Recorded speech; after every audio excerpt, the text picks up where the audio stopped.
Indian market പിടിച്ചടക്കാനുള്ള സിട്രോയിൻ്റെ സ്വപ്നങ്ങൾക്ക് ഏറ്റവും അധികം ശക്തി പകരുന്ന മോഡലാണ് ഈ കിടക്കുന്ന C3 എയർക്രോസ്. ബി സെഗ്മെൻറ്റിലെ ഏറ്റവും അഫോർഡബിളായ SUV എന്നുള്ള ടാഗ്ലൈനുമായിട്ടാണ് C3 എയർക്രോസ് ഇന്ത്യയിലേക്ക് വന്നത്.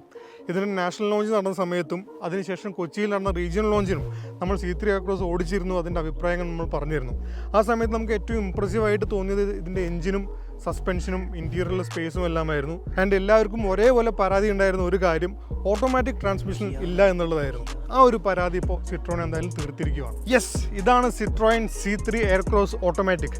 നമ്മൾ നേരത്തെ കണ്ട ഒരു അടിപൊളി 1.2 ലിറ്റർ ടർബോ പെട്രോൾ എഞ്ചിനൊപ്പം ഒരു 6 സ്പീഡ് ടോർക്ക് കൺവേർട്ടർ യൂണിറ്റാണ് നമുക്ക് സിട്രോയിൻ തന്നിട്ടുള്ളത്.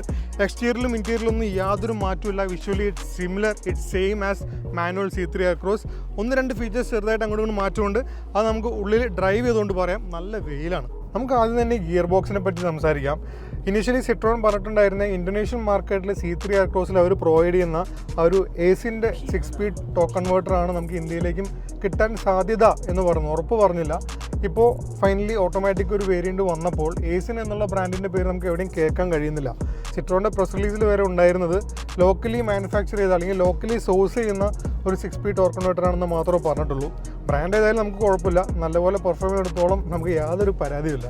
ഗിയർ സെലക്ടർ ഒരു ഓൾഡ് സ്കൂൾ സ്റ്റൈൽ ഒരു സ്റ്റിക്കായിട്ട് തന്നെ കൊടുത്തിട്ടുള്ളത്. ഇപ്പോൾ ലേറ്റസ്റ്റ് ജനറേഷൻ കാറുകളിലൊക്കെ നമ്മൾ കാണുന്ന പോലത്തെ ഒരു റോട്ടറി ഡയൽ അങ്ങനെയൊന്നുമില്ല. നോർമൽ ഒരു സ്റ്റിക്ക് ഷിഫ്റ്റ് തന്നെയാണ് അതിൽ. ഓക്കെ, സ്റ്റിക്ക് ഷിഫ്റ്റ് എന്ന് പറയുമ്പോൾ മാനുവലെന്ന് വിചാരിക്കേണ്ട. എന്തൊക്കെയായാലും ഈ ഗിയർ സെലക്ടറിൽ നമുക്കൊരു മാനുവൽ മോഡും അവൈലബിൾ ആണ്. പാഡിൽ ഷിഫ്റ്റേഴ്സ് ഇവിടെ സ്കിപ്പ് ചെയ്തിട്ടുണ്ട് സിട്രോയിൻ. മാനുവൽ മാറി ഓട്ടോമാറ്റിക്കിലേക്ക് വന്നിട്ടുള്ള മറ്റൊരു പ്രധാന മാറ്റം എഞ്ചിൻ്റെ ടോർക്ക് ഔട്ട്പുട്ട് കൂടിയെന്നുള്ളതാണ്. നമ്മുടെ ആ മാനുവൽ ഗിയർ ബോക്സിന് മാക്സിമം ഹാൻഡിൽ ചെയ്യാൻ പറ്റിയ ടോർക്ക് 190 ന്യൂട്ടൺ മീറ്റർ ആയിരുന്നെങ്കിൽ ഇപ്പോൾ 205 ന്യൂട്ടൺ മീറ്റർ ആണ് മാക്സ് ടോർക്ക് നമുക്ക് വരുന്നത്. എന്തൊക്കെയാലും അത് വെൽക്കം അഡീഷൻ തന്നെയാണ്. നമുക്ക് യാതൊരു പരാതിയില്ല. എത്രത്തോളം പവറും ടോർക്കും കൂടുതൽ തരുന്നു അത്രത്തോളം നല്ലത്. പക്ഷേ പവറിൽ മാറ്റമില്ല. 110 PS തന്നെയാണ് ഇതിൻ്റെ മാക്സ് പവർ ഔട്ട്പുട്ട് വരുന്നത്. ഇനി ഫീച്ചേഴ്സും ഇൻറ്റീരിയറൊക്കെ നോക്കിക്കഴിഞ്ഞാൽ ഇൻറ്റീരിയർ ഒരു മാറ്റമില്ല. It is same as C3 Aircross manual. പക്ഷേ 2 അഡീഷണൽ ഫീച്ചേഴ്സ് വന്നിട്ടുണ്ട്. അത് ഓട്ടോമാറ്റിക് ട്രാൻസ്മിഷൻ വരുമ്പോൾ അതിൻ്റെ ഒപ്പം ആഡ് ചെയ്തിട്ടുള്ളതാണ്. നമ്മുടെ സിട്രോയിൻ കണക്ട് ആപ്പ് വഴി നമുക്കിപ്പോൾ റിമോട്ട് സ്റ്റാർട്ട് ചെയ്യാം. അതായത് ഇത് കീലെസ് അല്ല, ഇതിന് നോർമൽ കീ ആണ് വരുന്നത്. ആ കീയിൽ നമുക്ക് ലോക്ക് അൺലോക്ക് ചെയ്യാം. ആ റിമോട്ട് അൺലോക്ക് അല്ലാതെ നമുക്ക് ആപ്പ് ഉപയോഗിച്ചുകൊണ്ട് വാഹനം നമുക്ക് റിമോട്ട്ലി അൺലോക്ക് ചെയ്യാനും പറ്റും, AC പ്രീ കൂൾ ചെയ്യാനും പറ്റും. ഈ ഒരു 2 ഫീച്ചേഴ്സ് ഇപ്പോൾ ഓട്ടോമാറ്റിക്കിൻ്റെ ഒപ്പം ആഡായി വന്നിട്ടുള്ളതാണ്.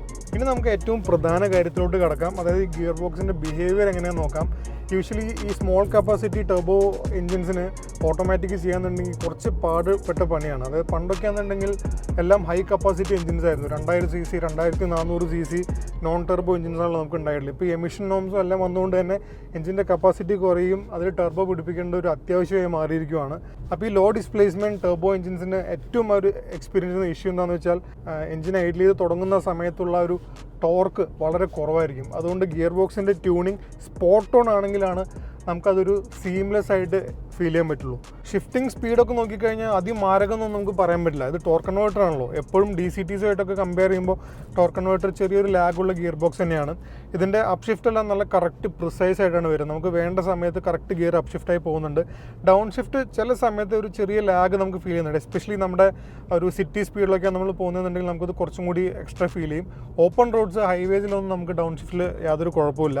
പിന്നെ നമ്മളെപ്പോൾ ബ്രേക്ക് കുറച്ച് ഹാർഡായിട്ട് പ്രസ് ചെയ്യുന്നു, അതായത് ഹാർഡ് ബ്രേക്കിംഗ് വരുന്ന സമയത്ത് കറക്റ്റായിട്ട് ഡൗൺ ഷിഫ്റ്റ് ചെയ്ത് നമുക്ക് എഞ്ചിൻ ബ്രേക്കിംഗ് തരുന്നുണ്ട്. അപ്പോൾ സേഫ്റ്റി ഇഷ്യൂസൊന്നും നമുക്കിവിടെ എടുത്തു പറയാനായിട്ടില്ല.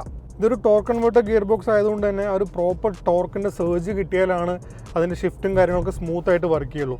നമ്മുടെ C3 എയർക്രോസിൻ്റെ 1.2 litre turbo petrol engine അതിൻ്റെ മാക്സ് ടോർക്ക് പ്രൊഡ്യൂസ് ചെയ്യുന്നത് 1750 RPM തൊട്ടാണ്. അത് 205 Nm ടോർക്ക് ഉണ്ട്. അപ്പോൾ ആ ഒരു RPMൻ്റെ താഴോട്ടാണ് നമുക്ക് എപ്പോഴും ഈ ഒരു ഗിയർ ബോക്സ് കുറച്ച് കൺഫ്യൂസ്ഡ് ആണ് എന്നുള്ള ഫീൽ വരുന്നത്. അതിൻ്റെ മേലോട്ട് ഇറ്റ്സ് ഓൾവേസ് ഗുഡ്, ഒരു കുറ്റവും പറയാനില്ല. ഈ ഒരു ഹൈവേയിലൊക്കെ ഡ്രൈവ് ചെയ്യുന്ന സമയത്ത് നമുക്ക് ഏറ്റവും കൂടുതൽ എക്സൈറ്റ്മെൻറ്റ് തരുന്നതിൻ്റെ ഒരു എഞ്ചിൻ നോട്ടാണ്. ഇതിൻ്റെ എഞ്ചിൻ ലോ RPMൽ കുറച്ചൊരു ഗ്രഫി ആയിട്ട് നമുക്ക് ഫീൽ ചെയ്യുമെങ്കിലും RPM അങ്ങനെ കയറി വരുമ്പോൾ എസ്പെഷ്യലി ഒരു 4000-5000 RPM ഒക്കെ എത്തുമ്പോൾ ലിറ്ററലി ഒരു V6 പോലെയാണ് സൗണ്ട് ചെയ്യുന്നത്. നോർമലി അങ്ങനെയാണ് 3 സിലിണ്ടേഴ്സ് റെവപ്പ് ചെയ്യുമ്പോൾ അത് എമുലേറ്റ് ചെയ്യുന്നത് ഒരു V6ൻ്റെ സൗണ്ടാണ്. ബിക്കോസ് ആ ഫയറിംഗ് ഓർഡർ അങ്ങനെയാണ് വരുന്നത് എന്നുള്ളതുകൊണ്ട് ഒരു പ്രോപ്പർ V6 ഒക്കെ ഓടിക്കുന്ന പോലെ എനിക്ക് തോന്നുന്നുണ്ട്. കുറച്ച് എക്സാജറേറ്റ് ചെയ്തിട്ടാണ് പറയുന്നത്, എന്നാൽ പോലും എഞ്ചിൻ നോട്ട് അടിപൊളിയായിട്ടാണ് നമുക്ക് കേൾക്കുന്നത്. ഞാനിപ്പോൾ കേൾപ്പിച്ചു തരാം.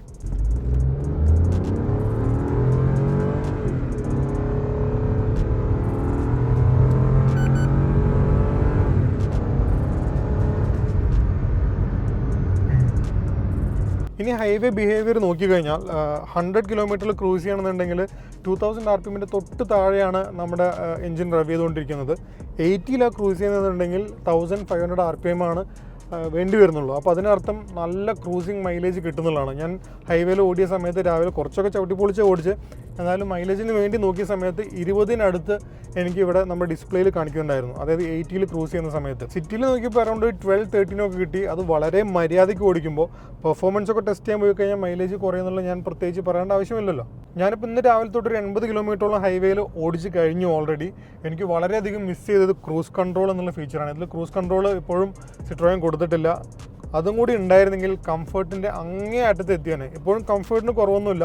നല്ല അടിപൊളി സസ്പെൻഷനാണ്, നല്ല ബാലൻസ്ഡ് ആയിട്ടുള്ള ഡൈനാമിക്സ് ആണ്, സ്റ്റിയറിംഗ് സൂപ്പറാണ്, സീറ്റ്സ് നല്ല സപ്പോർട്ടീവാണ്, നല്ല ആംറെസ്റ്റ് ഉണ്ട്, പഞ്ചി ആയിട്ടുള്ള എഞ്ചിൻ ഉണ്ട്, ഇപ്പോൾ ഓട്ടോമാറ്റിക് ട്രാൻസ്മിഷൻ ഉണ്ട്. ക്രൂസ് കൺട്രോളും കൂടി കിട്ടിയിരുന്നെങ്കിൽ എന്ന് ഞാൻ ആശിച്ചു പോയി കേട്ടോ. ഇപ്പോൾ നമ്മൾ ഓടിച്ചുകൊണ്ടിരിക്കുന്നത് 5 സീറ്റർ മാക്സ് വേരിയൻ്റ് ആണ്. അതായത് ഫുൾ ഓപ്ഷൻ 5 സീറ്റർ വേരിയൻ്റ് ആണ്. ബാക്കി ഏതൊക്കെ വേരിയൻറ്റിലാണ് വരാൻ പോകുന്നത് എന്നുള്ളത് നമുക്ക് കണ്ടറിയണം. ചിലപ്പോൾ ഫുൾ ഓപ്ഷനിൽ മാത്രമായിട്ട് ഒതുക്കിയേക്കാം എന്നൊക്കെ നമുക്ക് പറഞ്ഞ് കേട്ടിരുന്നു. അതെന്തായാലും ലോഞ്ച് നാളെ നടക്കും. നിങ്ങൾ വീഡിയോ കാണുമ്പോഴേക്കും ലോഞ്ച് നടന്നിട്ടുണ്ടാവും. ഇതിൻ്റെ പ്രൈസും അനൗൺസ് ചെയ്തിട്ടുണ്ടാവും. പ്രൈസ് ഇപ്പോൾ ഉള്ള മോഡലിനെ കമ്പയർ ചെയ്യുമ്പോൾ 1 ലക്ഷം കൂടുമെന്നാണ് നമ്മൾ അറിയാൻ സാധിച്ചത്. അതും ഉറപ്പില്ല. പക്ഷേ നിങ്ങൾ വീഡിയോ കാണുമ്പോൾ പ്രൈസ് വന്നിട്ടുണ്ടാവും. അത് നമ്മൾ താഴെ സ്ക്രീനിൽ കൊടുക്കുന്നതായിരിക്കും. സോ ഒരു ഓവറോൾ ഫസ്റ്റ് ഇംപ്രഷൻ നോക്കിക്കഴിഞ്ഞാൽ ഞാൻ ഹാപ്പിയാണ് ഈ ഗിയർ ബോക്സിൽ. ഞാൻ എക്സൈറ്റഡ് ആയതിനെ സിറ്റിയിലെ കാര്യം കൂടി കുറച്ചും കൂടി ഇമ്പ്രൂവ് ആയിരുന്നെങ്കിൽ, സിറ്റിയിലെ റിഫൈൻമെൻറ്റും സ്മൂത്ത്നെസ്സും കുറച്ചും കൂടി ഉണ്ടായിരുന്നെങ്കിൽ I would have been excited about this gearbox. പക്ഷേ ഇപ്പോൾ എക്സൈറ്റ് ചെയ്യുന്നുണ്ട്. ഹൈവേയിൽ എത്തുമ്പോൾ it's giving you more than enough punch.